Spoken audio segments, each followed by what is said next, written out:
The annual Flaxborough Flower Show had arrived, as expected, with all the quiet excitement of a town accustomed to such affairs. The stalls were set up in the shadow of the old parish hall, draped in bunting that fluttered under the gentle English sun.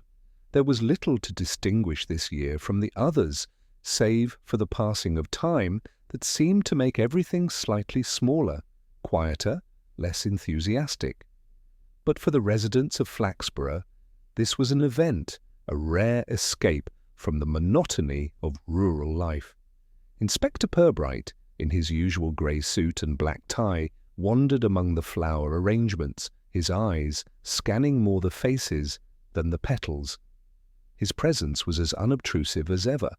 The subtle smile that curled at the edges of his lips never quite reached his eyes. As always, the townsfolk were too busy gossiping, admiring prize dahlias, or making polite small talk with their neighbours to notice him. It was exactly as it should be. But then something odd happened. A man who looked out of place even in this setting approached one of the booths with an air of urgency. He was not from Flaxborough. His clothes were too new, his shoes too polished, his face was too sharp, his eyes too alert. Without waiting for any invitation, he reached for a vase of crimson roses, knocked it over, and then proceeded to scatter the flowers across the booth in a way that made even the most seasoned flower arranger wince. "That's it!" he barked, loud enough for several heads to turn. "The damn thing's ruined! Completely ruined!" He kicked the base of the booth in frustration, causing a few onlookers to step back. Purbright raised an eyebrow, a small flicker of interest crossing his mind. The man, clearly upset, muttered something to the booth's owner, a Mrs. Trinder, known for her impeccable manners and spotless reputation. As he did, the crowd's attention swiveled between the two, but the inspector didn't hurry to investigate. No, he was patient, always patient. And, for now, this was nothing more than an amusing, if slightly dramatic, spectacle at an otherwise peaceful gathering. Mrs. Trinder, who had been a pillar of Flaxborough society for many years, was already beginning to blush deeply. It was quite out of character for her to be caught in a confrontation, especially in such a public manner. "Excuse me, sir," she said, her voice trembling but still dignified. "I think you should calm yourself. The flowers can easily be arranged again." But the man was not listening. His agitation only seemed to grow as he paced in front of the booth, muttering under his breath. "It's all wrong. Everything's wrong here." He turned sharply, glancing around the room with a look of wild confusion. Purbright, who had been quietly observing from the edge of the crowd, could not help but notice the man's peculiar behavior. There was something about him, a subtle, almost imperceptible tension in his posture. He was upset, yes, but there was also a sharpness to his movements, as though he was trying very hard to hide something beneath the surface. A few moments later, the man stopped, wiped his brow with a handkerchief, and muttered something about needing to get to the bottom of it. He turned on his heel and strode out of the hall, his back straight, his footsteps quick and purposeful. The crowd, which had been watching the scene unfold, now began to murmur among themselves. The tension lingered in the air, thick and almost palpable. What had just happened? And who exactly was this man? Purbright remained where he was, his gaze following the man's departure with mild interest. He knew better than to leap to conclusions. After all, Flaxborough was a town where nothing was ever quite as it seemed. The most innocuous of occurrences could quickly spiral into something far more complicated. A misplaced vase of flowers could be more than just a minor inconvenience. It could be the key to something far deeper.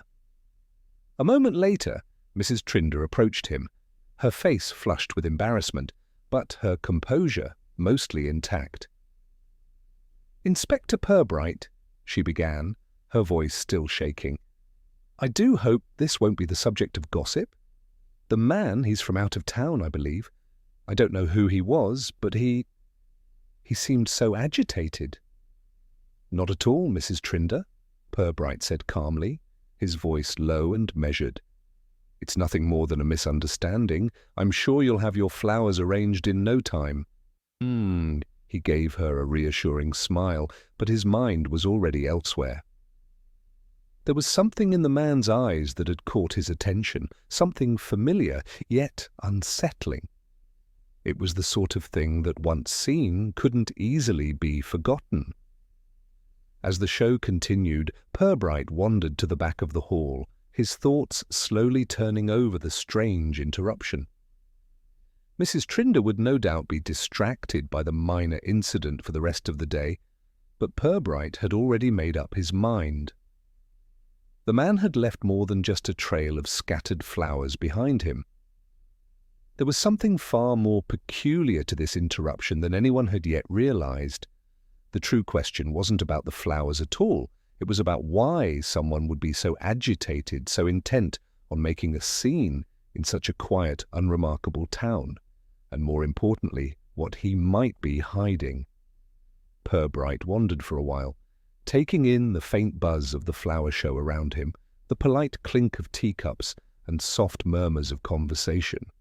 The kind of event where time seemed to slow down, a place where nothing ever seemed urgent. And yet today, something was unsettling. The odd man who had stormed off in a huff hadn't left his mind. Not that Purbright was one to jump to conclusions. He had learned better over the years, but his instinct told him that this minor disturbance was not as trivial as it appeared. He paused by the entrance, watching as the afternoon sun cast long shadows over the town square. The small crowd continued to mill about, unfazed by the spectacle, the show carrying on as if it were just another ordinary event. It wasn't long before Purbright was joined by one of the local constables, young Sergeant Crick, who approached with the casual air of someone not particularly concerned. "Everything all right, sir?" Crick asked, his tone light. He had always been the type to treat Purbright's presence with a certain amount of awe, though he hadn't quite yet learned to pick up on the subtleties of the inspector's methods. "Perfectly fine, Sergeant," Purbright replied. "Just a minor disruption. You'll hear all about it soon enough, no doubt." Crick nodded, still unsure what his superior meant. "I'll let you know if anything else happens, sir."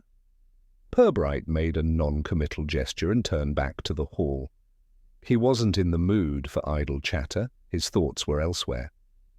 The man who had caused the disturbance hadn't just been angry, he had been desperate.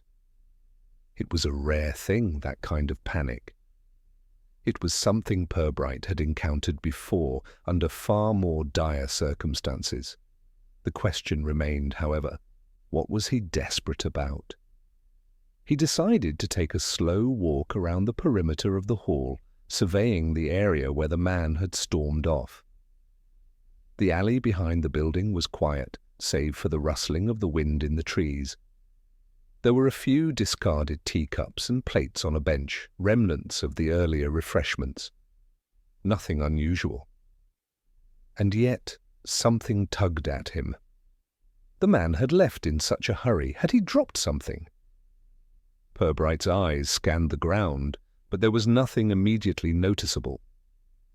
It wasn't until he reached the corner of the alley where the sunlight barely reached that he spotted it. A small crimson rose petal lay on the cobblestones, almost hidden among the shadowed cracks of the stone. A curious thing to find, given that the flowers at the show were all carefully arranged and tended to. This particular petal seemed entirely out of place. Bending down, Purbright picked it up delicately, turning it over between his fingers. It was still fresh, clearly fallen not long ago. A faint trace of something faint but distinctly wrong, lingered in the air. The scent of the flower was far too sharp, almost synthetic. It reminded him of something, but for a moment he couldn't place it. He slipped the petal into his pocket and stood up, his thoughts deepening. The man, after all, had been looking for something. And in his distress, he had knocked over a perfectly beautiful display of roses. It struck Purbright as odd. The roses were far from being the most delicate flowers at the show, so why had this particular bunch set the man off? "Something's not right," he muttered under his breath. As he walked back toward the hall, he saw Mrs. Trinder speaking with a couple of other vendors. She was clearly distressed, though she had regained some composure since the outburst. Purbright approached her slowly, choosing his words carefully. "Mrs. Trinder," he began, his voice gentle but firm, "could you tell me more about that man? The one who caused the scene earlier? His name, perhaps?" Mrs. Trinder looked at him, still flustered. I don't know his name, Inspector. He seemed to come out of nowhere. One of those people who just doesn't fit in, if you understand what I mean." Purbright nodded, his expression unreadable. "Did he say anything to you, anything at all?" She hesitated before answering. "Only that everything was wrong. He said the whole thing was ruined, that he was going to fix it." "Fix it?" Purbright's tone sharpened, just slightly. "And what exactly did he mean by that?" "I'm not sure," she replied, shaking her head. He was looking at the roses, and then he just started ranting. Something about getting to the bottom of it, about how it was all tied together. I tried to calm him down, but then he just stormed off. Purbright's brow furrowed. "Tied together?" "Yes, that's what he said." Mrs. Trinder lowered her voice, her eyes darting to the others nearby. "But, Inspector, I don't think he meant the flowers." Purbright considered this, his mind ticking over the possibilities. The incident was growing stranger by the moment. He had no clear answers yet, but one thing was certain. The man had known something, and he was desperate to find something, or someone. "Thank you, Mrs. Trinder," Purbright said, his voice softening. "If you remember anything else, don't hesitate to let me know." As he turned to leave, he caught sight of Crick again, standing at the edge of the hall, looking awkwardly around. The sergeant was staring at his notebook, scribbling something down, seemingly unaware of the inspector's approach. "Crick," Purbright called, "do you know who this man was?" Crick looked up, startled. "No, sir. Just a visitor, I assume. No one seems to recognize him. I've been asking around, but no one has seen him before. We've got nothing on him, really." Purbright considered the sergeant's words. "Very well, I'll be back later. Keep your ears open, and, Crick, if you happen to spot anything unusual, let me know immediately." The sergeant nodded, but Purbright had already begun walking back toward the hall.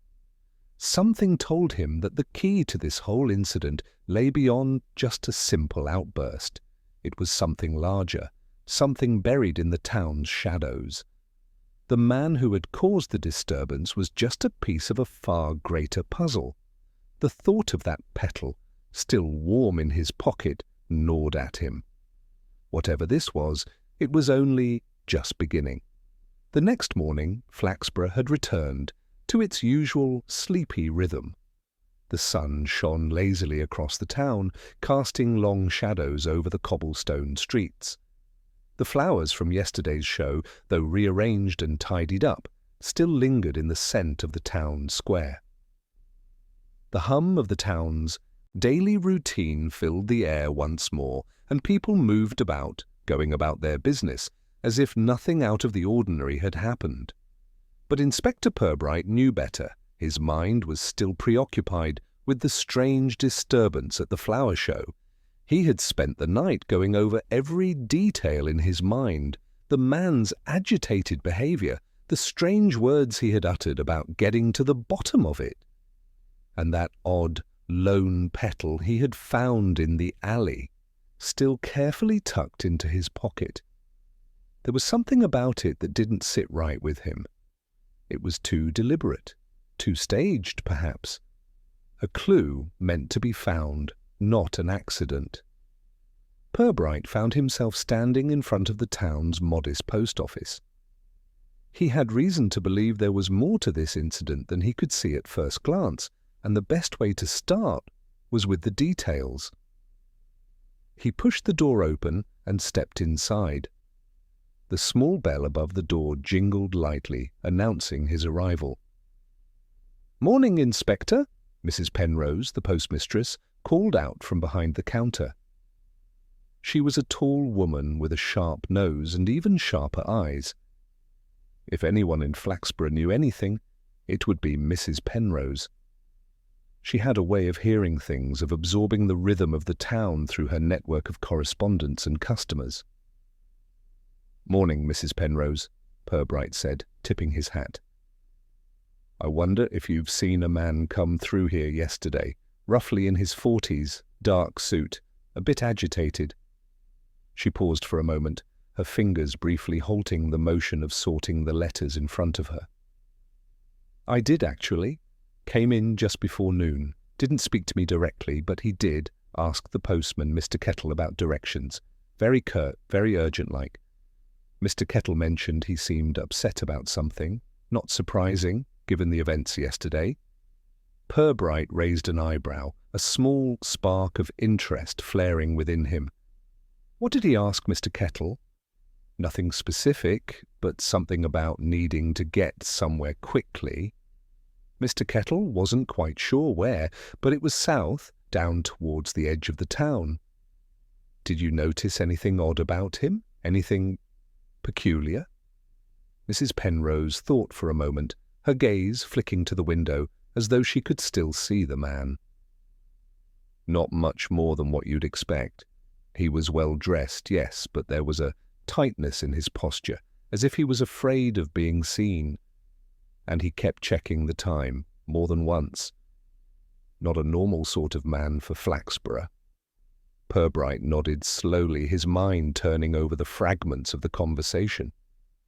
It wasn't much, but it was another piece. This man had a destination, and it was towards the southern part of the town, closer to the old mill, a place not often visited by those who didn't have business there.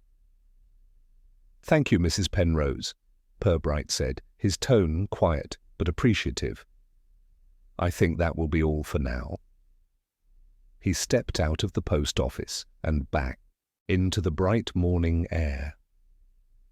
The town square was busier now, with people making their way to the market and children playing in the streets.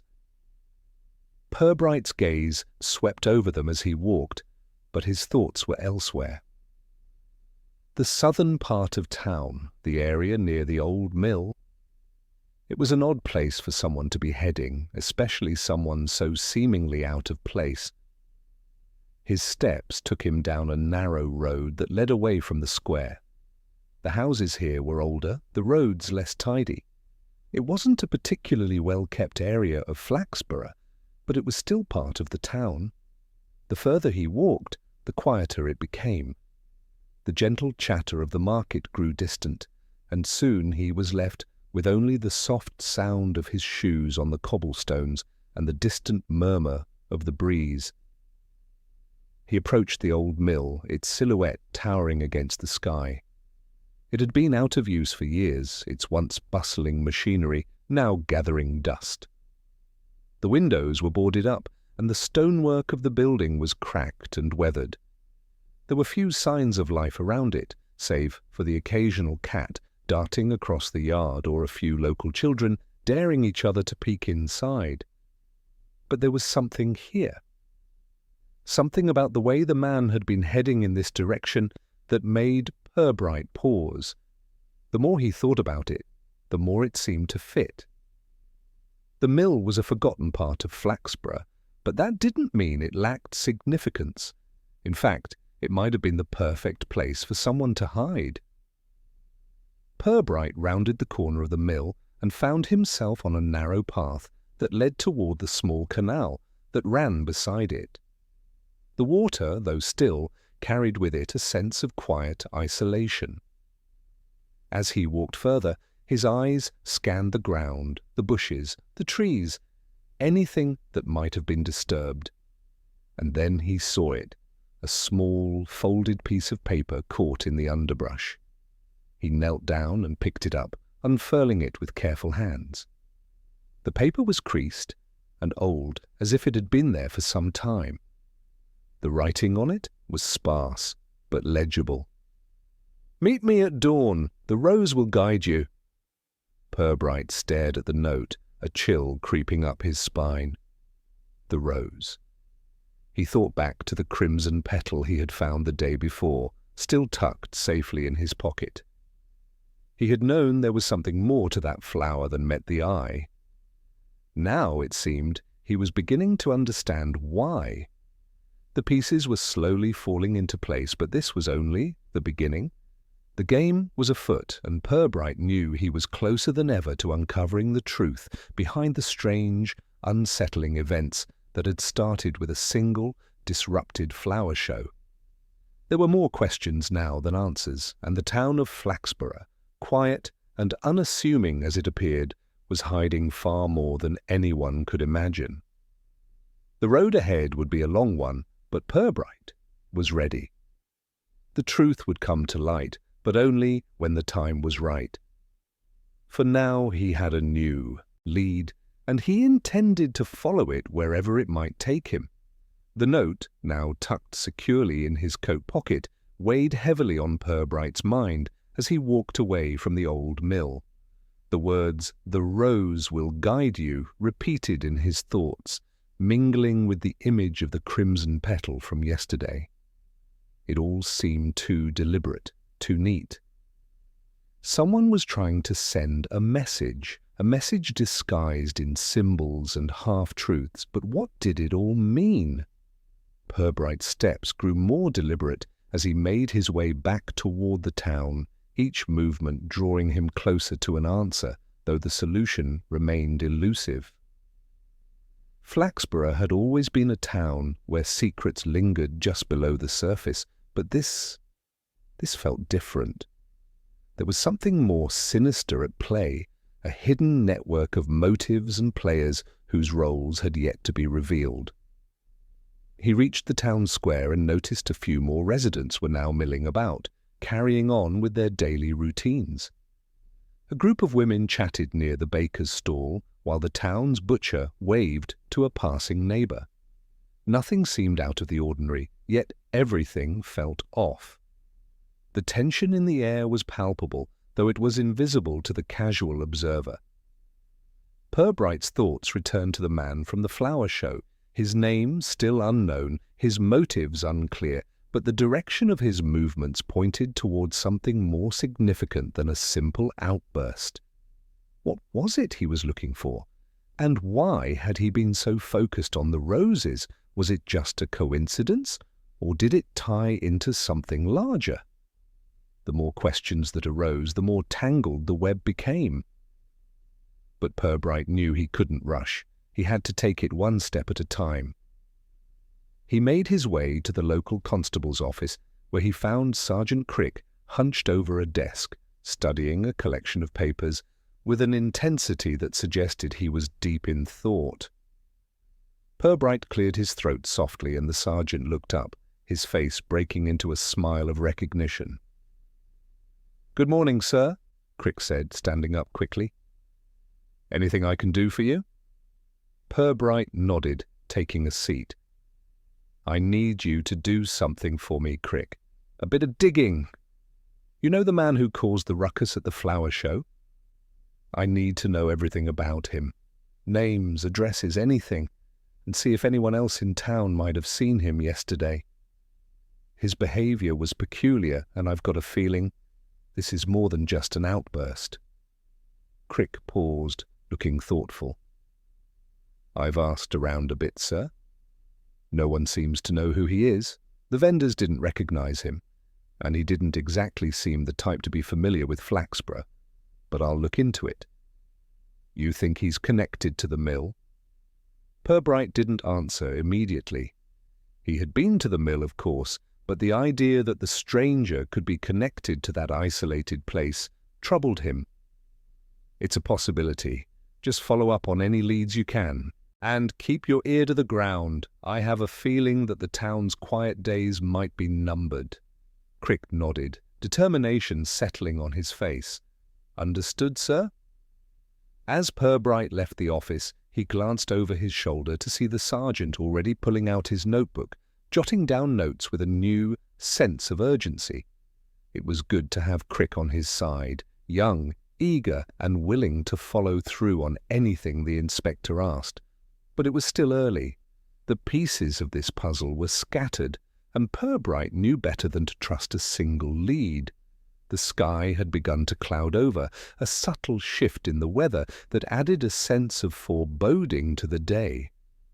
Purbright adjusted his coat against the growing chill and walked down the main street, heading toward his small office, tucked behind the town hall. His mind was a tangle of thoughts as he mulled over the events of the previous day. The rose, the note, the man who seemed desperate to find something. He couldn't shake the feeling that someone was waiting to be discovered. When he reached his office, Purbright stepped inside and set about making himself a pot of tea. The warmth from the kettle was a welcome contrast to the cool air outside. He sat at his desk, carefully unrolling the note again. The words seemed to mock him, taunting him with their simplicity. "The rose will guide you." It wasn't much to go on, and yet Purbright knew it was important. He had seen enough of life's undercurrents to know that messages like this were rarely innocuous. The rose could mean anything, or it could mean everything. He picked up the petal from his pocket, now beginning to wilt, and studied it once more. Was it just a random piece of the arrangement, a careless detail from a flower show, or did it belong to something far more significant? The colour, the scent, it was all wrong. There was something artificial about it, something that didn't belong. The door creaked open behind him, and Purbright turned, just as Crick entered, his face flushed with excitement. "Sir, I've got something," Crick said, his voice low but urgent. "You were right. I found something." Purbright set the petal down carefully and gestured for the sergeant to continue. "What is it?" Crick stepped forward, holding up a small bundle of papers. "I spoke to the postman, Mr. Kettle. He remembered that the man who caused the scene at the flower show had been asking about the mill. I followed up on the name he gave me, a Mr. James Harrow. Seems he's been in and out of Flaxborough for a while. Nothing concrete, just passing through. But here's the thing, sir. I checked with the local registry. There's no record of him, no address, no family. And there's something else." Purbright raised an eyebrow. "Go on." "Mr. Harrow has a history. Not much, but enough to make me think he's been involved in some unsavoury business in other towns. He's connected to some minor scandals. Nothing violent, but questionable. There's no direct connection to Flaxborough's local history, but I'm sure he's hiding something." Purbright sat back, his mind racing. "He's hiding something," he repeated softly. "But what?" Crick shrugged, clearly as puzzled as his superior. "I don't know yet, but we're getting closer." Purbright stood up, his mind now racing with possibilities. "We're on the right track, Crick. Keep digging. This is only the beginning." The afternoon sun had begun its slow descent as Purbright walked through the narrow streets of Flaxborough, his mind still circling around the latest developments. Crick's findings about James Harrow were intriguing, but they raised more questions than answers. A man who could slip through the cracks of the town's records was one thing, but a man with a history of unsavoury behaviour, particularly one who had caused such a stir at the flower show, was something entirely different. Purbright found himself at the edge of the town where the streets grew quieter and the buildings became more sparse. The houses here were fewer and farther apart, their facades worn by years of neglect. It was an area that Flaxborough's more prosperous residents had long since left behind, a place that felt as though it was slowly being forgotten. And yet it was here that Purbright felt he might find an answer, or at least a clue that could lead him closer to the heart of this mystery. He arrived at the gate of a small cottage at the far end of the street. The overgrown ivy and the neglected garden made the house look abandoned, though a faint curl of smoke rose from the chimney. It was the sort of house no one would expect to find a person like James Harrow. If there was anyone in town who could blend into the background, it was him. And now, it seemed, he was hiding somewhere just out of sight, beneath the veneer of Flaxborough's everyday life. Purbright approached the door with careful steps, his hand reaching out to knock before he hesitated. It was a small gesture, but it seemed like the right one. The door opened before he could knock a second time, revealing a woman who was much older than he had expected. Her sharp eyes were a match for the lines that marred her face, and her posture, though slightly stooped, still carried the air of someone who had seen much more than the town could offer. "Can I help you, Inspector?" she asked, her voice firm, but not unfriendly. Purbright studied her for a moment, considering the best way to introduce himself. "I'm looking for a man named James Harrow. I understand he's been staying here. I was hoping you could help me locate him." The woman's expression didn't change, but the faintest twitch of her brow suggested she was trying to place the name. "Harrow, you say?" "Yes, I've heard of him. A quiet man, mostly keeps to himself." "Do you know where I can find him?" Purbright pressed, his tone polite, but insistent. The woman's lips pursed, as though she was debating whether to tell him anything further. After a moment she sighed. "He's not here now.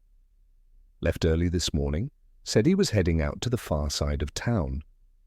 He's been a regular visitor, but never stays long.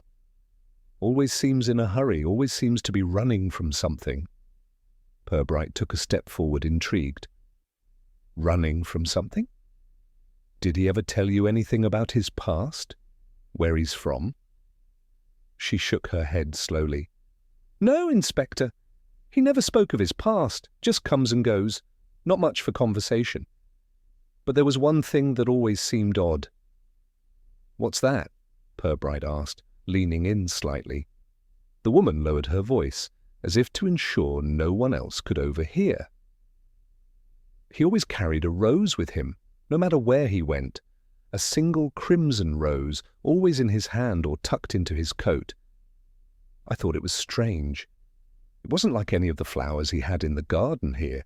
It was different, artificial almost." Purbright's mind whirred as the woman's words sank in. A crimson rose. It was the same flower that had caused the outburst at the flower show, the same flower that had lingered in his thoughts for days. The connection was undeniable now. This wasn't just a coincidence. Harrow's fixation on the rose was central to whatever was happening in Flaxborough. And it wasn't just about flowers, it was about something far deeper. "Do you know where he went today?" Purbright asked, his voice barely a whisper now, as though the very question might lead him down an unexpected path. The woman nodded slowly, her face unreadable. "He mentioned something about heading out to the old churchyard. Said he needed to go there, but didn't explain why. I didn't ask. I didn't want to know." Purbright felt a flicker of unease. The old churchyard was a place rarely visited, its crumbling stones and forgotten graves a remnant of the town's past. But there was no time to waste. He needed to see it for himself, needed to find Harrow before he vanished again, taking whatever secrets he held with him. "Thank you," Purbright said, his voice softer now, grateful for the woman's cooperation. He turned on his heel, heading back toward the town centre. As he walked, his thoughts raced. The churchyard, it had always been a place of mystery, a place where the past seemed to cling to every stone. But what could Harrow be doing there? Was it just another place to hide, or was there something more to it? The rose, the secrecy, the urgency in Harrow's every movement, all of it pointed to something dark, something hidden beneath the surface of Flaxborough's sleepy exterior. Purbright reached the edge of town and followed the path toward the churchyard. The sky had begun to darken, the clouds pressing down, as though a storm were on the horizon. He could hear the faint rustle of the trees as the wind picked up, the air turning colder with each passing step. When he arrived at the churchyard, the first thing that struck him was the silence. The wind had died down, leaving only the faint creaking of the old gravestones, their inscriptions worn by time. The air felt heavy, oppressive, as if the weight of the past were pressing in on him from all sides. Purbright moved cautiously through the graves, his eyes scanning for any sign of Harrow. The place felt abandoned, untouched, for years. Yet he could sense that someone had been here recently. The grass had been trampled in places, the earth disturbed in others, as though someone had been digging, or perhaps looking for something. He knelt by a grave at the far end of the yard, where the ground seemed fresher, less settled. A single crimson rose lay on the stone, its petals still vibrant despite the surrounding decay. Purbright's heart skipped a beat. This was no ordinary flower. The significance of it was undeniable now. The rose wasn't just a symbol, it was a marker. Harrow had left it here for a reason. Purbright stood, his mind racing. Whatever Harrow had been searching for, whatever connection he had to this place, it was clear that the mystery had only deepened.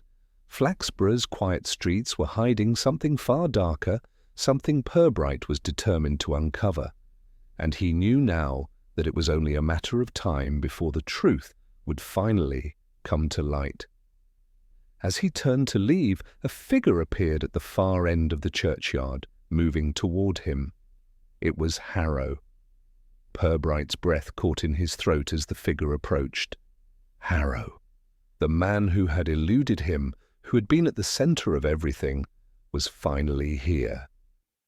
He moved slowly, deliberately, as though he knew Purbright had been watching him. His face was drawn and pale, the lines around his eyes deeper than before, as if the weight of something heavy had taken its toll on him. Purbright stood motionless, his eyes locked on Harrow. For a moment the two men regarded each other in silence, the air thick with the unspoken tension that had been building for days. Harrow didn't seem surprised to see Purbright, nor did he appear particularly worried. Instead, there was a certain resignation in his posture, as if he had been waiting for this moment. "Well, Inspector," Harrow said, his voice rough but not unfriendly. "I suppose you've been following me." Purbright said nothing at first, his gaze shifting to the rose that lay on the gravestone before returning to Harrow. "I've been trying to find you," he replied quietly. "Trying to understand what's going on." Harrow took a step closer, his eyes flicking to the ground where the rose lay. "It's not what you think," he muttered, almost to himself. "It was never about the flowers." Purbright's interest piqued at the mention of the flowers, but he didn't press. Instead, he allowed the silence to stretch, watching as Harrow seemed to struggle with something inside him. The tension in the air was palpable, the sense that Harrow was holding back some crucial piece of information. Finally, Harrow spoke again, his voice barely above a whisper. "You don't understand. None of you do. This place, this town, it's all connected. All of it. The rose, the churchyard, the things buried here. They're all tied to something much darker." Purbright's heart began to beat faster. "What do you mean? What's buried here?" Harrow hesitated, looking around as though to make sure they weren't being overheard. Then, in a voice so low it was almost a growl, he said, "There's a secret in Flaxborough. Something that's been hidden for years. It's been buried in this churchyard, and it's been waiting for someone to find it, waiting for someone to uncover the truth." Purbright's mind raced. A secret? Buried in the churchyard? It was becoming clear that Harrow was more than just an unwitting visitor to Flaxborough. He was part of something much bigger, something rooted in the very history of the town. "And you think the rose has something to do with it?" Purbright asked, his voice steady but urgent. Harrow nodded slowly. "The rose, it's the key. It's always been the key. I didn't know it at first, but now I do. It was meant to lead me here, to this grave, to this spot. There's something underneath it, something I need to find before it's too late." Purbright's mind was whirling. The rose, the cryptic note, the strange behavior. It was all coming together in a way he hadn't anticipated. There was something buried in this town, something the town's residents had kept hidden for years. The question now was, what was it? And why had Harrow become so desperate to uncover it? "Why now?" Purbright asked, his voice steady despite the growing unease in his chest. "Why come to Flaxborough now after all this time?" Harrow's eyes darkened, his voice dropping even further as he spoke. "Because they're watching. They've always been watching. I thought I could run, but they won't let me. They know I'm getting close, and they'll do anything to stop me." Purbright felt a chill creep down his spine. "Who are they?" Harrow shook his head, his face twisted in a mix of fear and determination. "I can't tell you, not yet, but they're everywhere, in this town, watching every step I take. They know what I've been trying to uncover." The air around them seemed to grow thicker, the weight of Harrow's words pressing down on Purbright. A secret buried in Flaxborough, a hidden past that someone, or something, wanted to remain forgotten. And now Harrow was trying to unearth it. But at what cost? "You've got to help me, Inspector," Harrow said suddenly, his voice growing desperate. "You've got to help me find it before they do." Purbright stood there for a moment, considering his options. He could walk away, let Harrow go, let him chase his own secrets. But Purbright knew that wasn't possible. There was too much at stake, too many unanswered questions. Harrow's desperation was palpable, and Purbright's instincts told him that the man wasn't lying, at least not about everything. There was something here, something buried deep in Flaxborough, and Harrow was the key to unlocking it. "All right," Purbright said finally, his voice calm and steady. "I'll help you, but we do this my way. We'll go to the grave and we'll find whatever it is you're looking for, but no more secrets, no more running." Harrow seemed to sag with relief, though his eyes still carried that same haunted look. "Thank you, Inspector. You don't know how much this means." Without another word, Purbright turned and motioned for Harrow to follow. Together they walked toward the grave where the rose lay, the weight of the secret pressing on them both. Flaxborough had always been a quiet town, a place where nothing ever really happened, but now it seemed everything was about to change. They reached the grave, and Harrow immediately began to kneel beside it, brushing the overgrown grass aside. His hands trembled as he carefully moved the stone slab that covered the burial site. For a moment, there was nothing but the sound of their breath, the rustling of the leaves, and the distant hum of the wind. Then, with a final heave, the stone moved, revealing a small, weathered box hidden beneath it. Harrow reached for it with trembling hands, his eyes wide with both fear and anticipation. The truth was within his grasp, and yet Purbright couldn't shake the feeling that something much darker was lurking just beneath the surface. Harrow opened the box slowly, and the contents glinted in the fading light. A small, crumpled piece of paper, stained with age, and a single crimson rose. The same one he had been carrying all this time. The moment the box was open, a tense silence enveloped the graveyard. Harrow's trembling hands barely moved as he unfurled the crumpled paper inside, his eyes scanning the faint ink smudges. Purbright, standing just behind him, felt a growing unease settle deep in his stomach. Whatever this was, whatever secret Harrow had been chasing, It was about to become far more real, far more dangerous than he had imagined. Harrow read the paper quickly, his lips moving as he silently deciphered the words.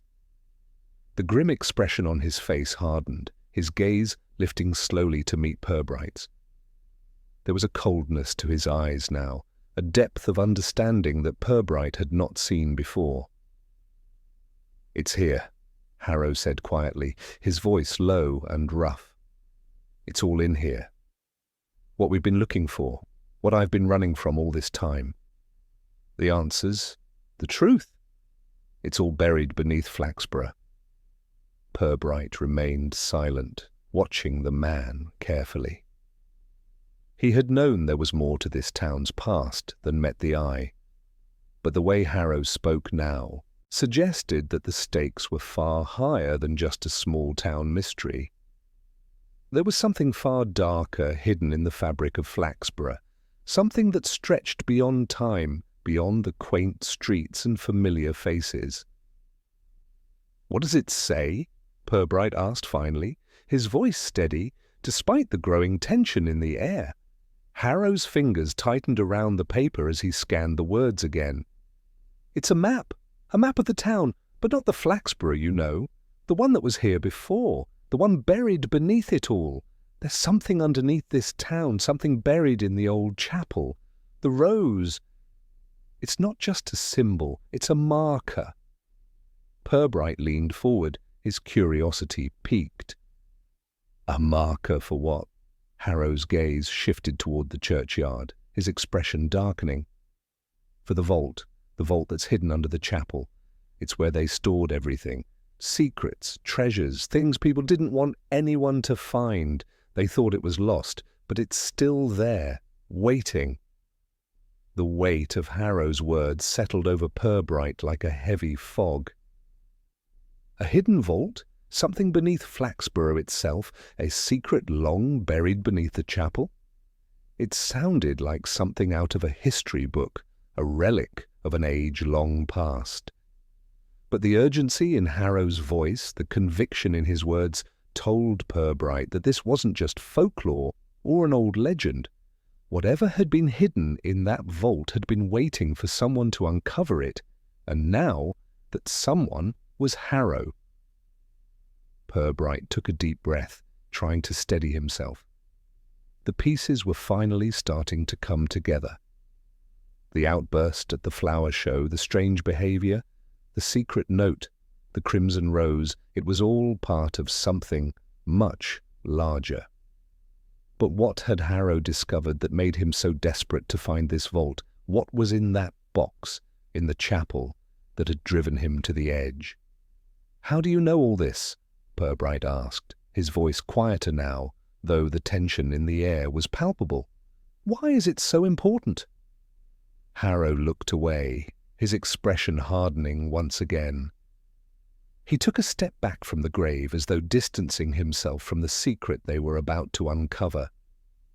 "Because my family was involved. They were the ones who hid it all. They were the ones who set it in motion. And now it's my turn to finish what they started."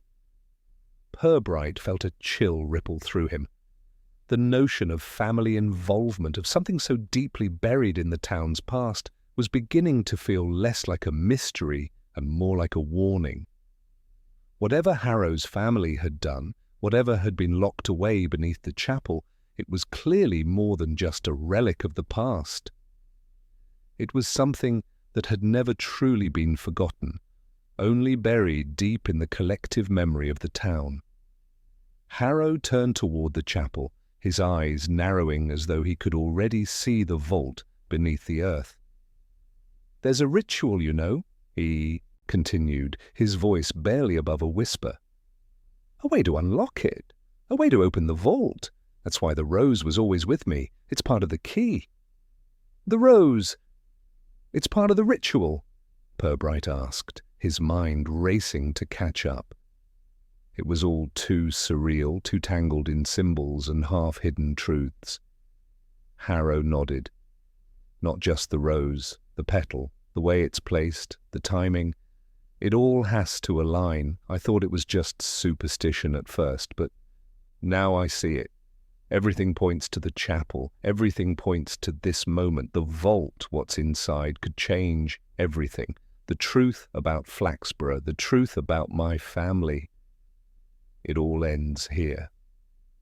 Purbright felt a sharp pang of apprehension. There was something more here, something that Harrow wasn't saying, something that could make all of this far more dangerous than anyone had imagined. And it was clear that Harrow had only just begun to scratch the surface. "We need to go to the chapel," Purbright said, his voice firm. "We need to find this vault, and we need to know what's hidden there." Harrow's eyes flickered to Purbright, his expression unreadable for a moment, before he nodded. "It's time."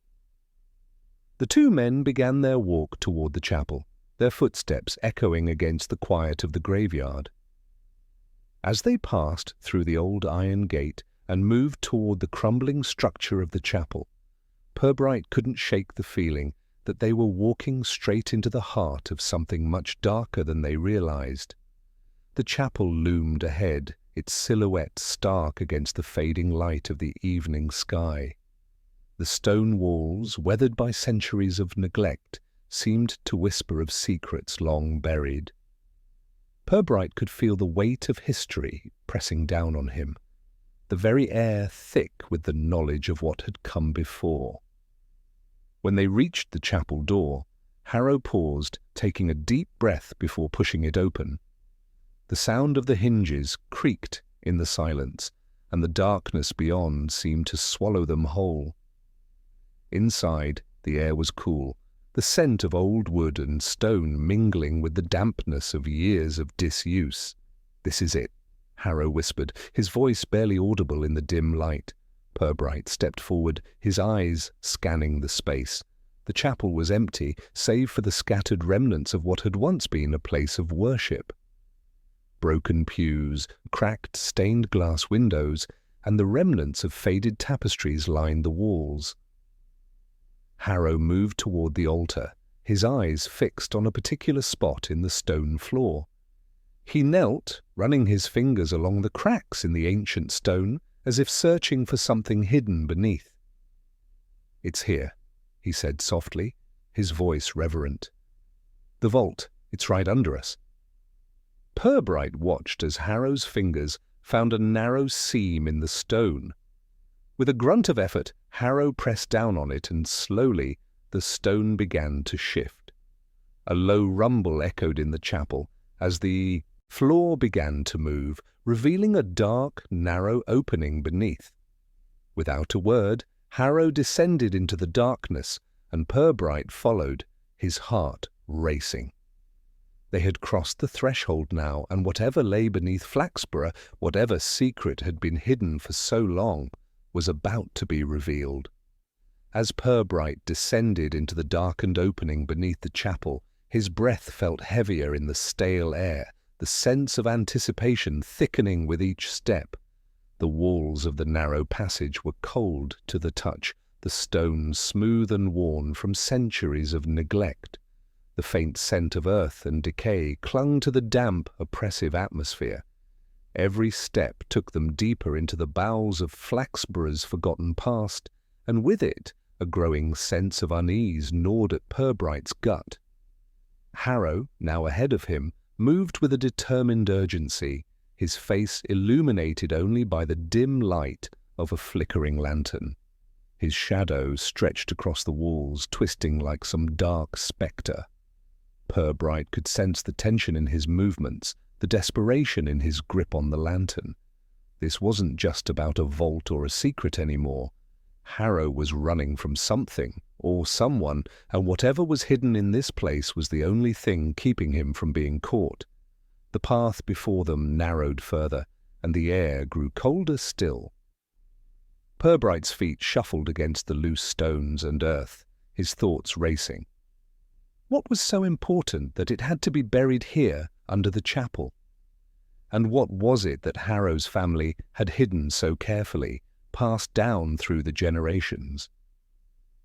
They reached the bottom of the staircase, and Harrow pushed forward with renewed determination, his eyes locked on a section of the wall that seemed far too deliberate in its construction.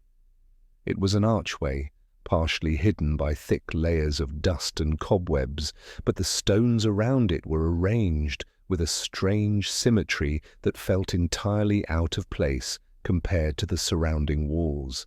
Harrow stopped before it, his breathing labored, as though he had reached the threshold of something monumental. "This is it," Harrow muttered, his voice shaking slightly with the weight of his own revelation. "The vault is behind here. The key is the rose, Purbright. The rose is the symbol, the mark of the family's secret."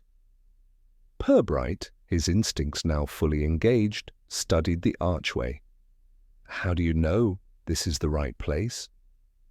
Harrow didn't answer immediately. Instead, he reached into his coat and pulled out the same crimson rose that had been with him since the flower show. His hand shook as he held it up to the archway, his fingers tracing the edges of the delicate petals. He closed his eyes for a brief moment, whispering something under his breath that Purbright couldn't catch. Then, with a sudden, sharp movement, Harrow pressed the rose against the stone where a small indentation was barely visible. The effect was immediate. There was a low rumbling sound, followed by the grinding of stone against stone. The floor beneath them seemed to shift, and the wall before them slowly began to open, revealing a dark passage leading deeper into the earth. Purbright's heart raced as the door creaked open, the darkness beyond swallowing up the faint light from the lantern. "We're in," Harrow said softly, almost reverently as he stepped forward. Purbright followed without hesitation, his mind racing. The air was thick with the weight of history now, the vault just ahead. Every instinct told him this was it, the culmination of everything that had been building. They were about to uncover the truth. The tunnel stretched out before them, the walls lined with old weathered stone. It felt as though the air itself had become heavier with each step they took. They passed narrow corridors, each one darker than the last, until finally the tunnel opened into a vast chamber.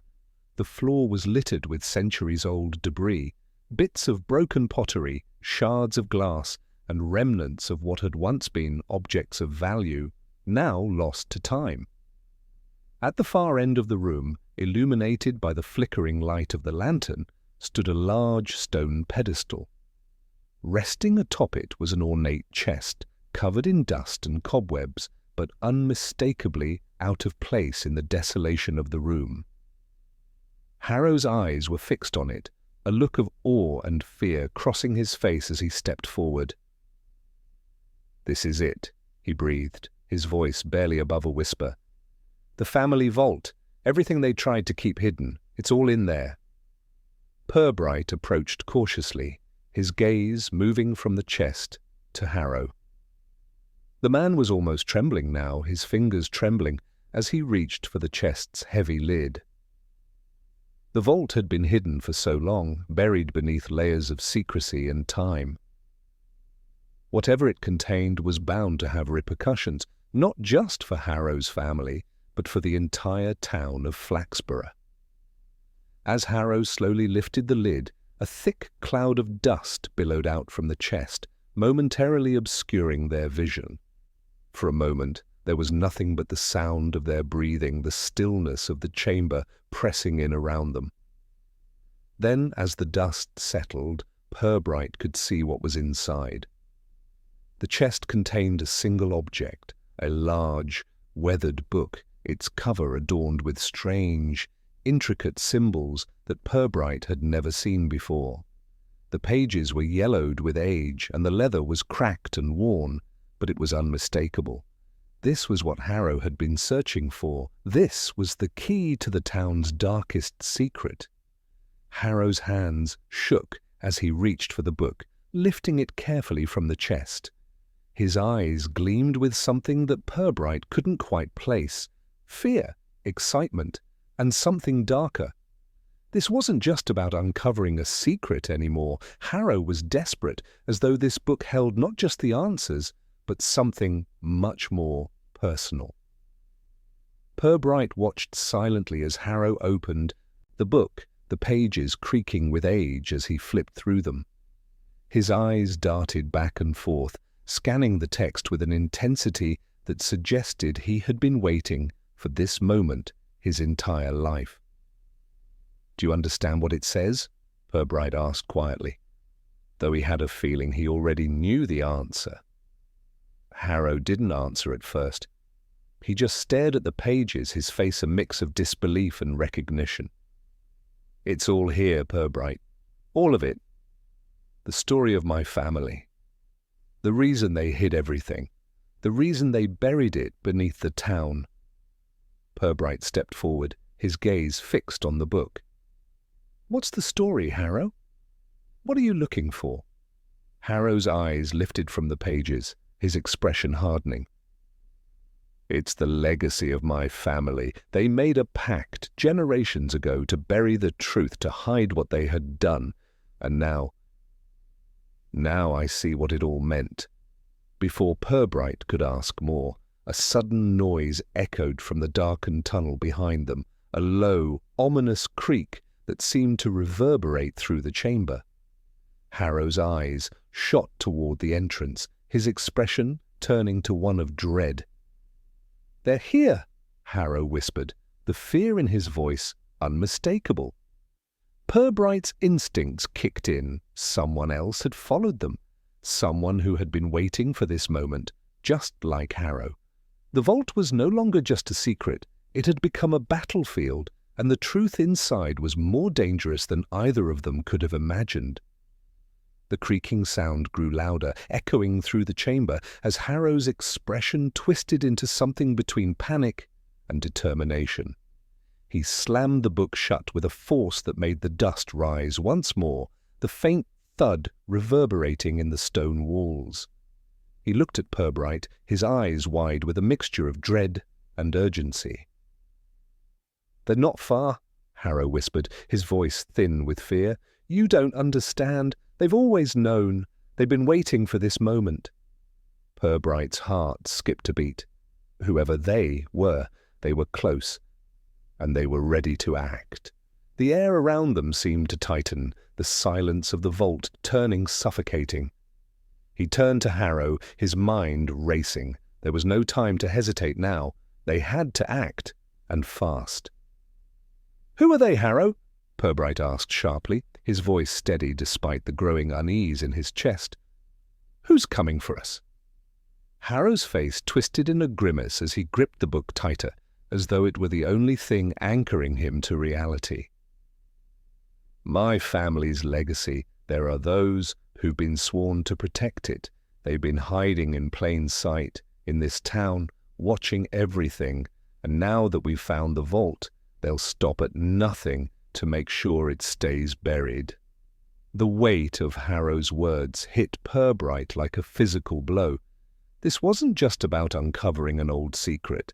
It was about protecting something, keeping it hidden from the world. And now, with the book in their hands, they had become a target. Whoever these people were, they were prepared to do anything to keep this buried. Purbright's eyes narrowed as he scanned the room, his instincts kicking in. They couldn't stay here. They couldn't let themselves be trapped in this underground vault. If they did, they'd never leave. "We need to move, now," Purbright urged, his voice urgent but controlled. "We'll figure out who they are later, but right now, we need to get out of here before they find us." Harrow nodded, but his eyes remained fixed on the book. It was as if he were torn between leaving and staying, between escaping the threat that was closing in and unraveling the last of the mystery his family had buried. Purbright reached out, grabbing Harrow's arm and pulling him toward the narrow passage that led back to the chapel. "Come on," Purbright said, his grip tightening. "We're not alone anymore." With a reluctant nod, Harrow followed Purbright, but not without a glance over his shoulder at the vault they were leaving behind. The weight of the book in his hands seemed to grow heavier with every step they took. Purbright didn't have time to worry about it. He had seen Harrow's desperation before. This wasn't just a quest for answers. It was a battle for something far more dangerous. The passage was just as dark and oppressive on their way out as it had been when they entered. The echo of their footsteps seemed to amplify in the cramped tunnel, each sound a reminder that they were being hunted.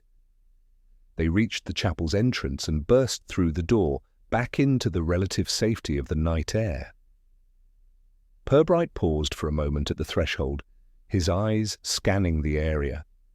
It was quiet now, too quiet. The churchyard, once so full of life and memories, now felt like a graveyard. Something was wrong.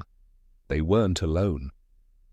As if on cue, a figure stepped out from the shadows by the church's rear wall, emerging silently like a predator in the night. Purbright tensed, his body instinctively taking a step back. He couldn't make out much in the dim light, but the figure was tall, cloaked in darkness, and exuded an air of menace that made Purbright's skin crawl. Harrow's face went pale, the book still gripped tightly in his hands. He froze, his gaze locked on the figure, and for a brief moment Purbright saw a flicker of recognition in his eyes. "Damien!" Harrow muttered under his breath, a single word heavy with meaning. "I should have known you'd be here." Purbright's eyes flicked between Harrow and the figure, now stepping closer, his face obscured by a hood. There was no mistaking the tension in the air. The figure had arrived with purpose, and it was clear from Harrow's reaction that this wasn't a coincidence. Whoever this man was, he was dangerous, and he was here for the book. "Hand it over, Harrow," the figure said, his voice low and commanding, yet calm.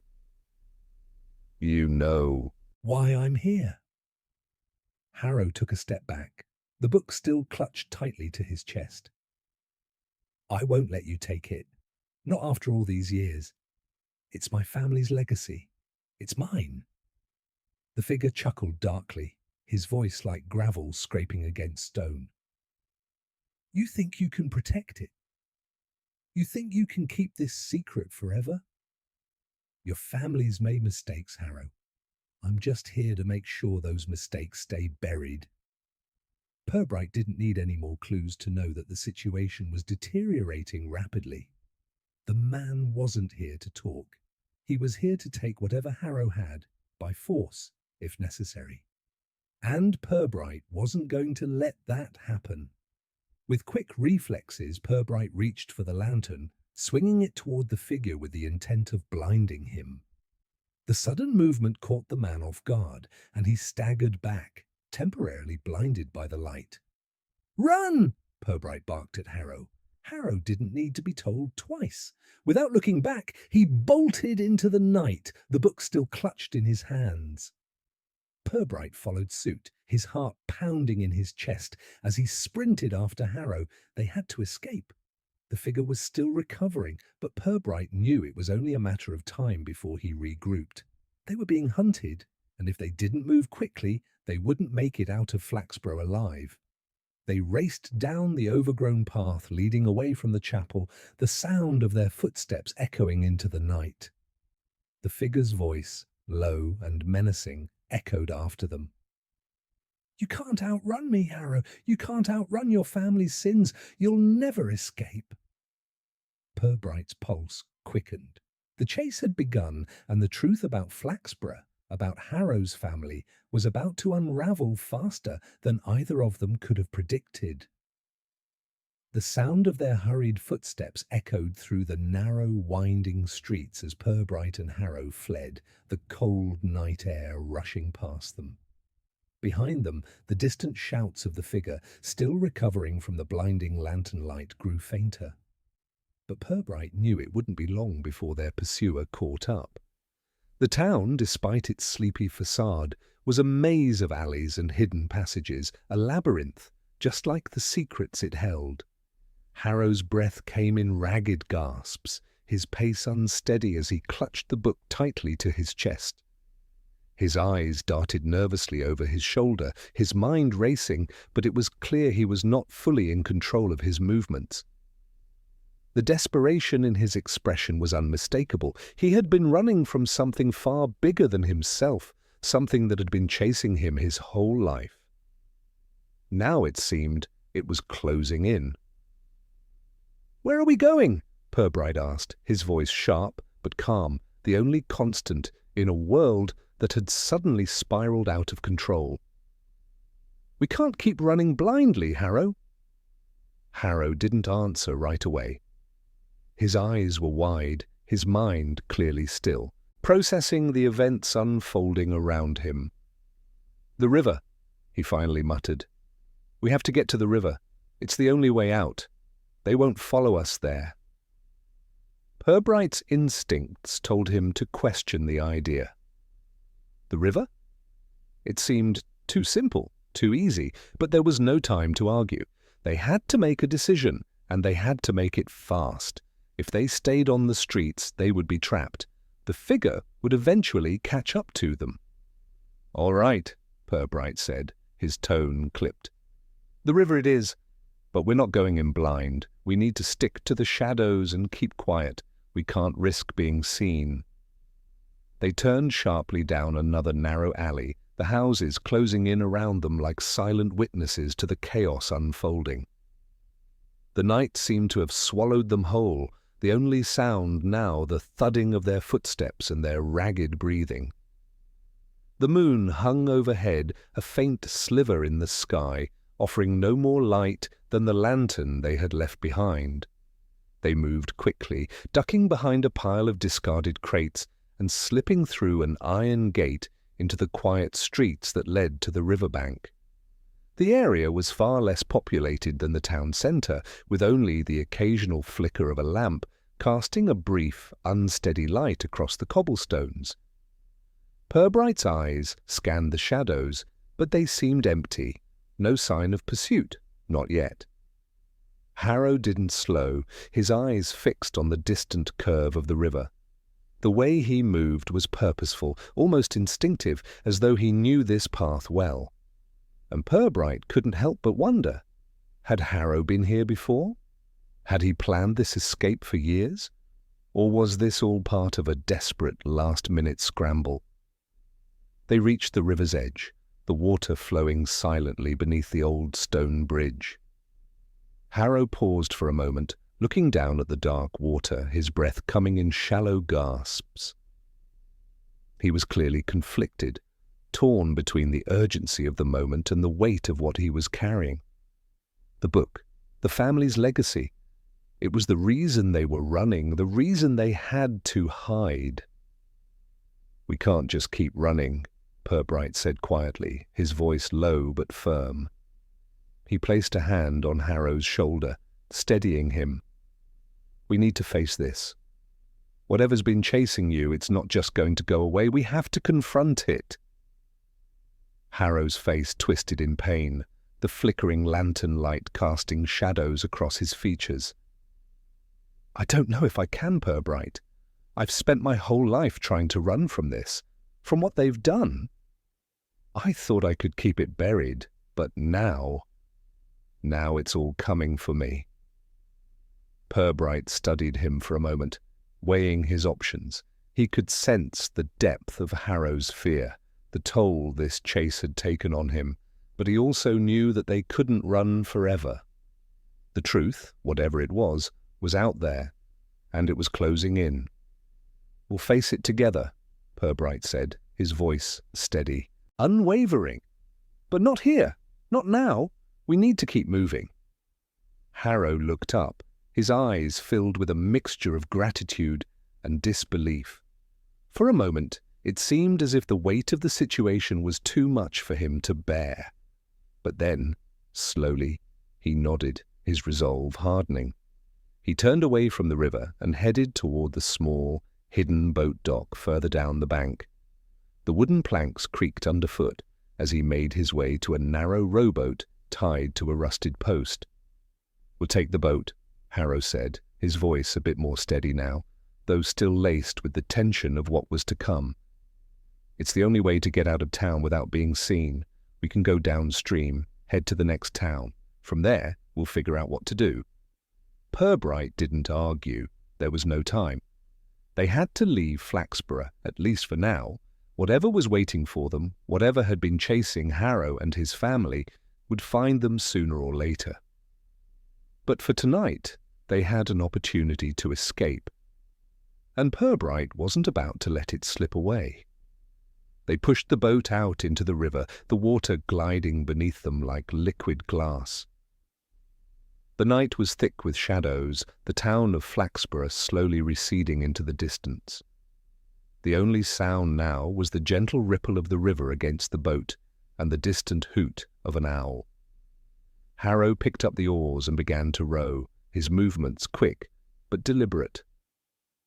Purbright sat at the back of the boat, his eyes scanning the darkness, his mind running through every detail of what had happened so far. There was no doubt in his mind now, this wasn't just about a family secret or a buried past. It was about something much bigger, something far more dangerous than anyone had anticipated. As the boat drifted further from Flaxborough, Purbright's thoughts lingered on the book, the legacy of Harrow's family, and the dark figure who had been chasing them. Whoever they weren't done. And neither was the mystery. But for now, Purbright had one goal: to get them both to safety. The answers, the truth, would come in time. But tonight, they needed to escape. And that was all that mattered. Suddenly there was a sound, faint at first, but growing louder, a splash in the distance. Purbright's head snapped around, his heart leaping in his chest. Someone was behind them. They weren't alone on the river. "Row faster," Purbright urged, his voice tight with urgency. "We've got company." Harrow's hands gripped the oars tightly, his knuckles turning white as he shoved them through the water with desperate urgency. The boat lurched forward, cutting through the dark river, but Purbright could hear it too. The unmistakable sound of something following them, disturbing the stillness of the water. A soft splash growing louder, closer. It wasn't a natural sound, not the gentle ripple of water disturbed by a bird or a fish, but the telltale movement of something or someone pursuing them from the shadows. Purbright leaned forward, his eyes narrowing into the distance. He couldn't see anything in the blackness beyond the faint reflection of the moonlight on the water, but he could feel it. Something was closing in. "Keep rowing," Purbright said sharply, his voice cutting through the tension. "Don't stop. Whatever's back there, we can't afford to slow down." Harrow didn't answer. His face was pale, lit only by the dim glow of the distant town's lights, now a blur behind them. His eyes flicked over his shoulder, scanning the darkness, but he rowed with determination, each stroke bringing them further away from Flaxborough, but it also brought them further into the unknown. Purbright's gaze remained locked on the water behind them, straining for any sign of their pursuer. The noise continued, just out of sight, but the rhythmic splash grew louder and more frantic. It wasn't just the sound of a person in a boat. There was something erratic, frantic, almost unnatural about it. A creeping sensation settled deep in his gut. Whoever or whatever was following them, they were getting closer, fast. Suddenly a figure emerged from the shadows of the riverbank, its silhouette a dark mass against the tree-lined shore. Purbright's breath caught in his throat. The figure moved quickly, far too fast for someone merely walking along the river. Then came the unmistakable sound of a splash, followed by another, and then more, like something entering the water. "They've followed us!" Harrow hissed, his eyes wide in fear, as he glanced back, terror flashing in his face. "We're not alone. They're coming for the book." Purbright's mind raced as he assessed the situation. He wasn't going to outrun whatever was chasing them. There was no time to think, only to act. "Harrow, stop!" Purbright shouted, his voice commanding. Harrow didn't hesitate, his strokes faltering as he brought the boat to a slow, shuddering halt. The boat was drifting now, caught between the current and the sense of impending danger. They both knew what was coming, but neither of them wanted to confront it head-on. "What do we do?" Harrow asked, his voice shaky, panicked now. Purbright scanned their surroundings. The water was wide and still ahead of them, but the banks were too steep for a quick escape. To the left, the faint shape of a small inlet barely visible in the darkness might offer a chance. If they could reach it, hide, perhaps they could buy some time. "There's an inlet," Purbright said quickly, pointing toward the faint shadow of the trees. "We need to get to it. Now." Harrow didn't wait to question it. He steered the boat with frantic precision toward the inlet, the oars slicing through the water with speed that mirrored the desperation in their hearts. Purbright kept watch, his breath shallow, his senses alert to every movement behind them. The sounds of splashing had intensified, echoing like the approach of something relentless, something determined to close the distance.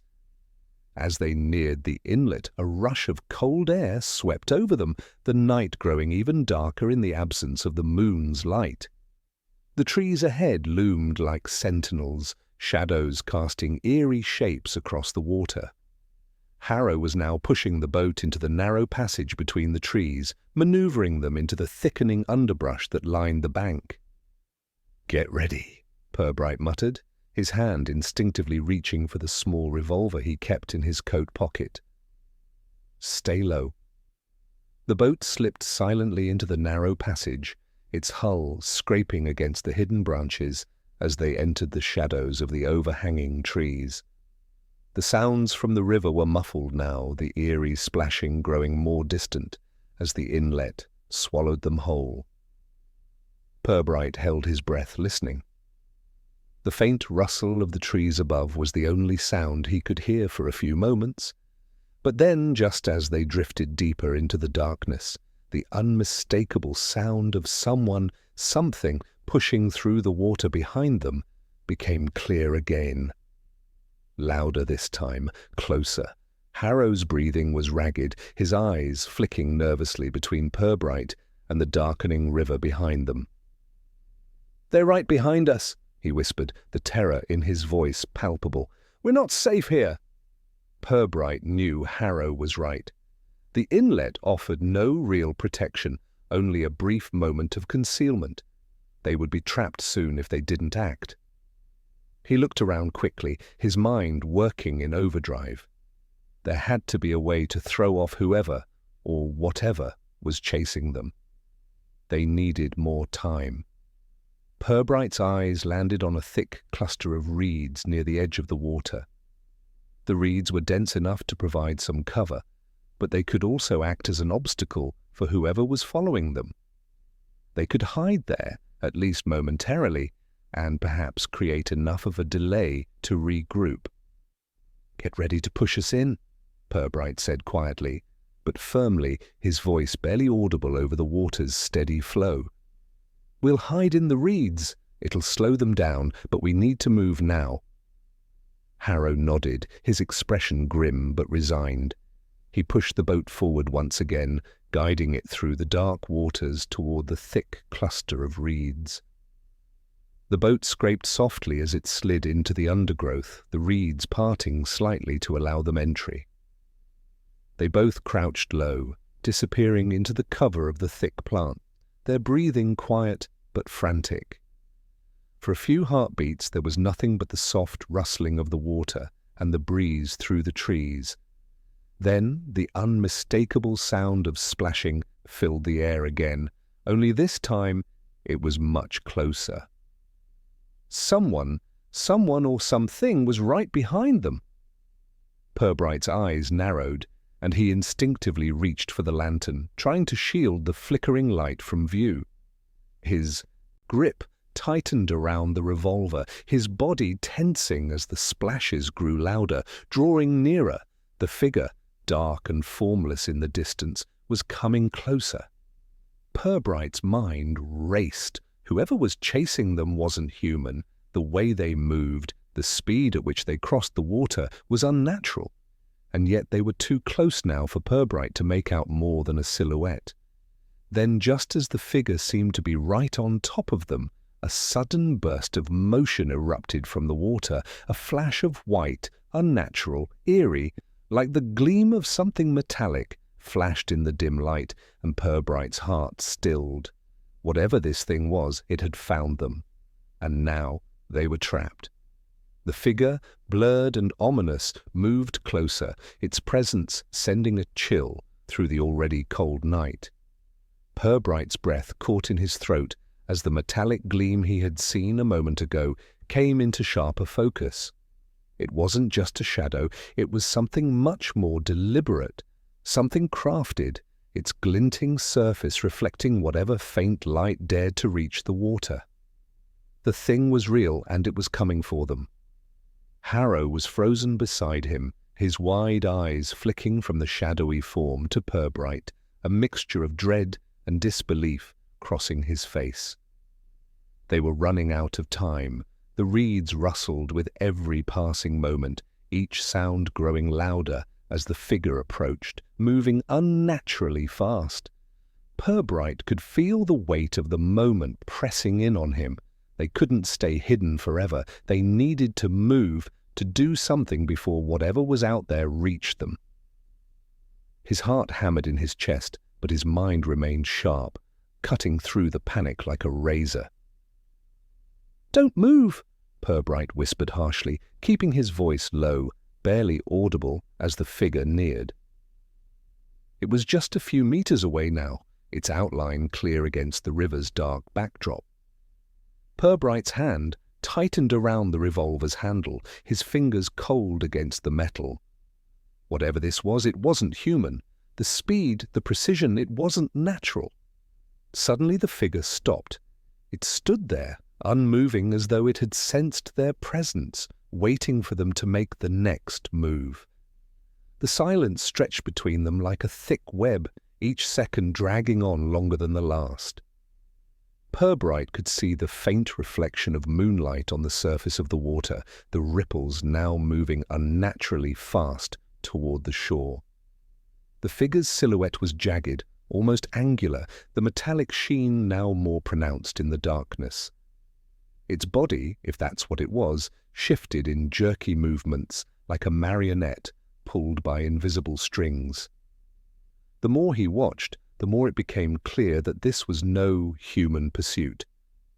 This was something else, something designed, crafted, and terrifyingly deliberate. He had a flash of realization. This thing wasn't hunting for them. It was sent for them. Harrow's family had gone to great lengths to keep it buried, to hide whatever secrets the vault contained. But it seemed that whatever was inside that book was far more valuable than they had ever understood. A slow, deliberate step forward, then another. The figure was closing in, the water around it swirling as it moved with eerie precision. Purbright felt his heart race, and instinctively he reached out and grabbed Harrow's arm, pulling him back farther into the reeds. They needed to stay out of sight, not move, not breathe too loudly. Every muscle in his body was tight with anticipation, but he forced himself to remain still, his pulse thundering in his ears. The figure hesitated again, as if sniffing the air, trying to locate them. It had no need to speak. There was something terrifying about the way it moved, the way it seemed to perceive everything around it without needing to touch or speak. It was as though it was just there, existing in the space between them. For a moment, Purbright thought they were safe. The figure stood motionless, and the night air seemed to still. Then, without warning, the creature lurched forward, its body snapping into a faster, more erratic movement. It was closing the gap between them faster than Purbright had expected.